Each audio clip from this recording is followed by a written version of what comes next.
हम दुआ कर रहे। अरे मेरे भाई, तारीख गवाह है कि दुआ के साथ मैदान अमल में आना पड़ता आपको। दुआ, यकीनन दुआ बहुत बड़ी चीज है। अगर दुआ पे ही सब हो जाता तो फिर लोग को मेहनत ही नहीं करना पड़ता।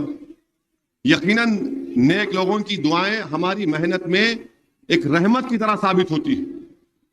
मेहनत तो करना है।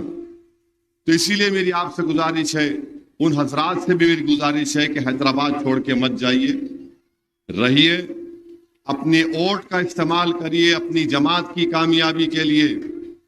बीजेपी अगर खुदा ना खास्ता दोबारा बरसर इख्तिदार आती है तो आपका यानी मुस्लिम अक़लियत का रिजर्वेशन खत्म करेगी। रिजर्वेशन खत्म होगा तो जो गवर्नमेंट के medical, engineering, MBA, MCA colleges में जो एडमिशन मिलता 4% का खत्म करेगी। नौकरियां मिलती है कांस्टेबल की, खत्म हो जाएंगी। बीजेपी अगर दोबारा इख्तिदार पर आएगी तो इस मुल्क में यकसा सिविल कोड को नाफिज करेगी। यकसा सिविल कोड क्या है? उत्तराखंड एक रियासत है जहां पर बीजेपी इख्तिदार में है, वहां पर उन्होंने इस कानून बना दिया और वो कानून ये कहता है कि मुसलमान शादी करेगा तो स्पेशल मैरिज एक्ट के तहत करेगा, यानी निकाह से शादी नहीं होगी। शादी कैसी होती मुसलमान में? काजी साहब आते, खुद में निकाह होता, गवाह होता, फिर लिखते कि महर मौजल होगा, क्या होगा। अब महर भी नहीं दे सकते आप दुल्हन को, ये बीजेपी ने किया है। और अगर शादी को छोड़ना है, तलाक है या खुला है, तो सब खत्म उत्तराखंड में। ये बीजेपी करना चाहती है पूरे मुल्क में। मेरी बात को गहराई से सोचिए आप। बीजेपी भारत के आईन को, कॉन्स्टिट्यूशन को खत्म करना चाहती है। जो दलित भाइयों को रिजर्वेशन मिल रहा उसको खत्म करना चाहती है। बैकवर्ड क्लास के जो लोगों को रिजर्वेशन मिल रहा उसको खत्म करना चाहती है। और भारत के आईन में दफा 29 और 30 के तहत अक़लियतों को, जिसमें मुसलमान, ईसाई शामिल है, आपकी तहजीब को बचाने का उसमें प्रोविजन किया गया। आप अपने पसंद के तालीमी इदारे खोल सकते, चाहे मदरसा हो, इंजीनियरिंग, मेडिकल कॉलेज हो, ये सब खत्म कर देना चाहती है बीजेपी। इसीलिए मैं कह रहा हूं CAA का कानून बीजेपी NPR NRC से करना चाह रही है, जोड़कर नाम निकलेगा यहां पर इस जगह का, और किसी एक बल्दिया के ऑफिस में नामों की लिस्ट लगाई जाएगी और कोई आके बोलेगा कि मुबीन के नाम पर मेरे को इतराज है, तो गवर्नमेंट बोलेगी मुबीन अब तुम बताओ कि तुम इस मुल्क के शहरी हो या नहीं हो। ये आसाम में हो चुका है, सुप्रीम कोर्ट के हुक्म पर हो चुका है। इसीलिए मेरी आपसे दर्दमंदाना अपील है कि ये मामूली पार्लियामेंट का इलेक्शन नहीं है, ये हमारे मुल्क का एक तारीखी इलेक्शन होने वाला है। अगर आप लोग काहली और कोताही का शिकार होंगे और उस वक्त खुदा ना खास्ता ये माहौल पैदा होगा तो तब जाके एक आधी प्याली कप चाय, उस्माना बिस्किट लेके, नहीं मियां असद साहब बोले थे, अपन यकीन नहीं करें, देर हो जाएगी। अभी से आप एक एक वोट को इस्तेमाल करो ताकि एक बहुत बड़ा पैगाम हम बीजेपी को दे सकें कि हम तुम्हारे इन तमाम फैसलों को मुस्तरद करते हैं। और हिंदुस्तान की पार्लियामेंट में जब इस मुल्क को जमहूरियत दी गई, आजादी मिली, तो हमारे बुजुर्गों ने फैसला किया कि भारत की जमहूरियत शिराकतदारी की जमहूरियत होगी, यानी हर तबके का, फिरके का, मजहब के लोगों की नुमाइंदगी पार्लियामेंट में होगी। आज हमारे मुल्क की लोकसभा में, हमारे वतन में मुसलमानों की आबादी, मुस्लिम अक़लियत की आबादी 14% है। कितने आपके MP जीत के आते? 4.5%, सिर्फ 4.5% जीत कर आते। अगर आप ये समझेगा नहीं भाई जीत तो रहे नु, कौन हराता है इनको, मेरे भाई इंशाल्लाह जीतेंगे। मगर क्या आप कोताही और काहली के मुजाहरे कर सकेंगे? नहीं करना चाहिए। महाराष्ट्र में 48 लोकसभा की सीटें कितने हैं? 48। ना कांग्रेस ने, ना उद्धव ठाकरे ने, ना शरद पवार ने एक भी मुस्लिम अक़लियत को टिकट नहीं दिया। और कौन टिकट दिया? इम्तियाज जलील मजलिस से लड़ रहे मौजूदा एमपी जो हैं। अब उठाकर देख लो, मध्य प्रदेश में कांग्रेस ने नहीं दिया, राजस्थान में किसी मुसलमान को नहीं दिया, छत्तीसगढ़ में नहीं दिया। आप बताइए फिर आपकी नुमाइंदगी कौन करेगा फिर? तो इसीलिए ये कोताही और काहली से बेदार होइए और अपने के कोर्ट का इस्तेमाल करिए। और ये आपका इलेक्शन है, कैंडिडेट आप हैं, हिंदुस्तान के मुस्तकबिल का फैसला आप करने वाले हैं। ठहरिए, हिंदुस्तान के मुस्तकबिल का फैसला आप करने वाले हैं। तो मेरी आपसे अदबन गुजारिश है कि 13 मई के दिन सुबह 7 बजे से शाम में 5 बजे तक जो वोट जाके डालना, और जो डाल दिए उनसे गुजारिश है कि लोगों को तरगीब देना, फोन मिलाना, व्हाट्सएप पे कॉल करो, आप अपनी बेटे को बोलो, बहू को बोलो कि भाई जाओ, लोगों को बोलो वोट डालो।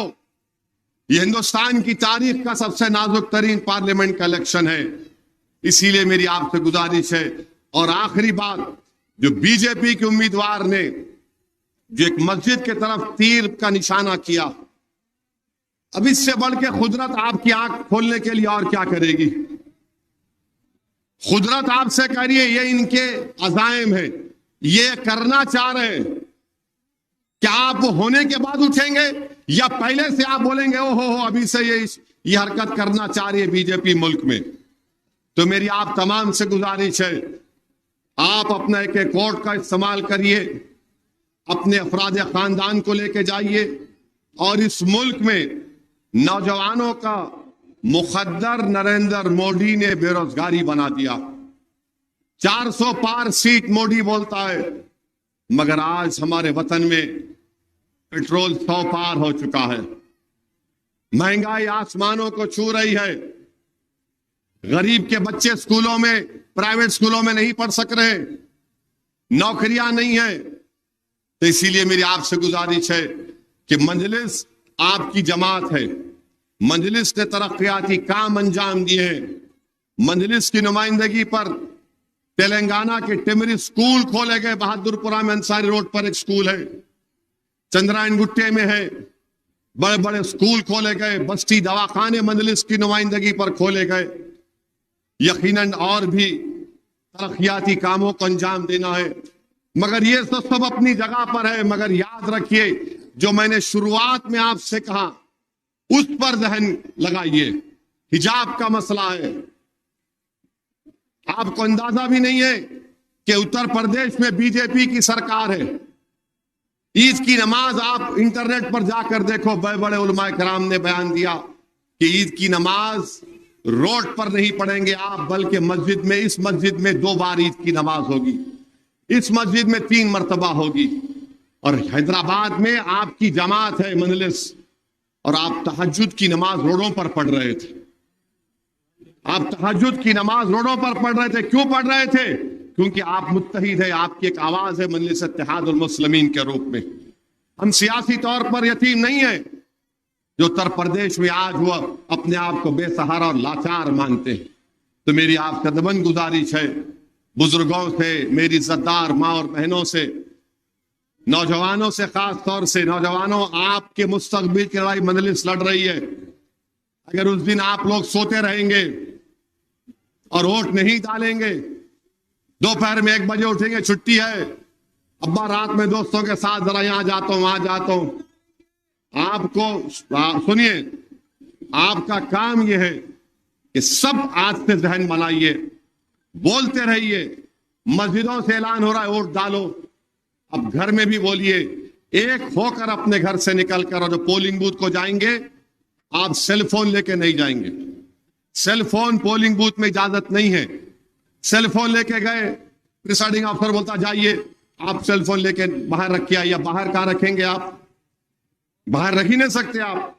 5 लोग चिढ़ के चले गए, मैं नहीं डालता हूं, उनके पीछे उनके घर वाले भी चले गए। नुकसान किसका हुआ? आपका हुआ, आपकी पार्टी का हुआ। अंदर जाइए, पतंग के निशान पर बटन दबाइए और खूब दुआ करिए कि अल्लाह हमारे वतन अजीज को बचा ले। अल्लाह भारत को बचा ले। ये तमाम नापाक मंसूबे जो बना रहे, अल्लाह अपने फजल और करम से नबी करीम सल्लल्लाहु अलैहि वसल्लम के सदक़े तुफ़ैल में इन तमाम नापाक अज़ाइम को अल्लाह इनको खत्म कर दे, इन ताकतों को अल्लाह फना कर दे। तो और निकलिए और डालिए। और हमारी माँ और बहनों से अपील करूंगा, मैं दौरे कर रहा हूं, हर अम्मा में बुजुर्ग हमारी माँ बोल रही, अरे बाबा उसको हटाओ ना, उसको हटाओ। आज तालाब कट्टे में था तो हमारी एक माँ बोली, अरे उसके मुंह में कीड़े पड़ो। मैं बोला अम्मा ऐसा बोले तो नहीं पड़ते। बोले क्या करना है? बोला बटन दबाओ, बटन दबाओ, एक बार उस पर मट्ठी पड़ो। नहीं होता। बोला मैं बटन दबाओ, बटन दबाए और डाले तो सब होता, खाली जबान से बोल दिए तो नहीं होता मेरे भाई। तो आपको अमल करना पड़ेगा। 1,05,000 से ज्यादा वोट इंशाअल्लाह ताला बहादुरपुरा से मजलिस को आपको दिलाना पड़ेगा। और ये जिम्मेदारी पूरे अराकीन बल्दिया की भी होंगी। आप लोग, आपकी मेहनत, अगर आप मेहनत करेंगे तो यकीनन ये टारगेट को हम अचीव करेंगे। और अगर ये हम अचीव करेंगे तो यकीनन इसका फायदा आपको ही होगा। दोबारा आप बता सकेंगे कि आपने अपने वार्ड में, डिवीजन में ये काम करके दिखाया। तो हम सबको मिलकर काम करना है। मैं यही कहते आप सुरक्षित होगा। मुझे इजाजत दीजिए, मुझे यहाँ से दबीलपुरा दरवाजे से फिर ओल्ड मलकपेट जाना है। रास्ते में जगह दे दीजिए।